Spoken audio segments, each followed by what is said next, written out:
Perkenalkan, nama lengkap saya Merliana Arianti Soimau dengan NPM 12180037. Di sini saya akan menjelaskan kembali kurva pengaruh ekuilibrium kuota impor. Definisi kuota impor. Kuota impor adalah suatu pembatasan terhadap jumlah impor yang diizinkan oleh suatu negara setiap tahunnya, yang dimana pemerintah mengeluarkan sejumlah lisensi impor yang sah dan terbatas. Kuota impor juga merupakan kebijakan impor dengan membatasi kuantitas impor produk selama jangka waktu tertentu. Pemerintah memberlakukannya untuk melindungi industri dalam negeri yang rentan terhadap tekanan produk impor. Tujuan kuota impor. Yang pertama, mensukseskan usaha mendiversifikasikan perekonomian pada negara, yang dimana negara tersebut sangat dipengaruhi harga pasaran di luar negeri. Keadaan yang seperti ini telah mendorong untuk menjalankan diversifikasi ekonomi. Tujuan yang kedua, melindungi industri yang baru berkembang, yang dimana kegiatan ekonomi yang baru berkembang belum sanggup untuk bersaing dengan barang produksi negara lain, sehingga tanpa proteksi usaha untuk mengembangkan kegiatan tersebut akan menemui banyak kesulitan. Jenis-jenis kuota impor.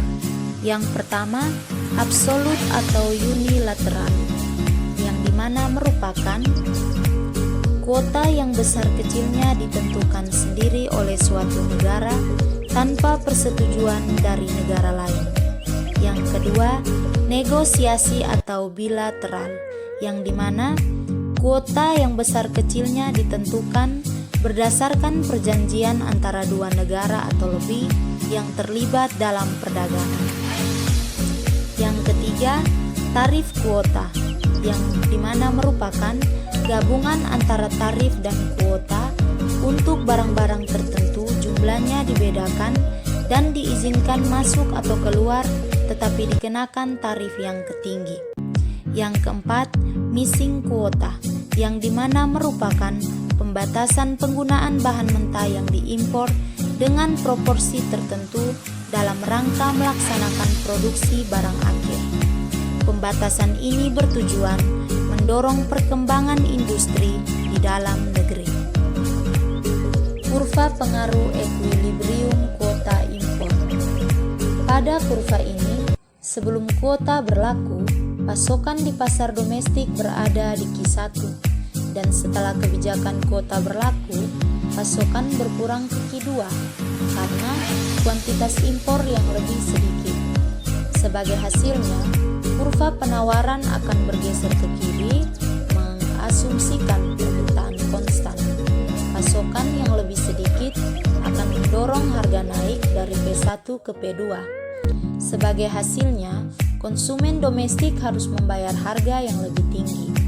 Konsumen juga memiliki bahan yang lebih sedikit. Barang impor menawarkan beberapa fitur yang tidak ada di produk untuk mengatasi kenaikan harga. Pemerintah harus mendorong produk domestik untuk meningkatkan produksi, yang dimana produksi domestik meningkat sebanyak penurunan kuantitas impor atau Q1 minus Q2. Harga pasar seharusnya akan kembali turun ke tingkat sebelumnya.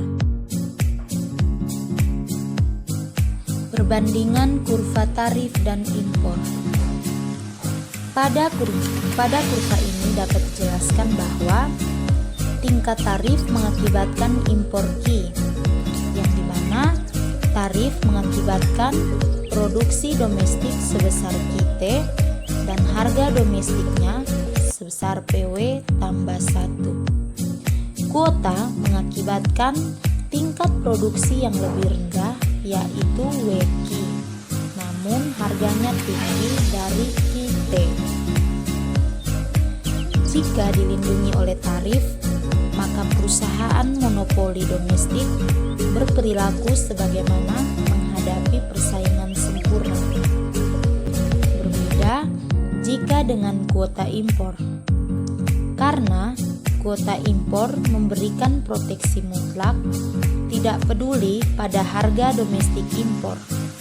Impor juga tidak akan melebihi tingkat kuota. Inilah penjelasan singkat mengenai pengaruh kurva ekuilibrium kuota impor. Sekian dan terima kasih.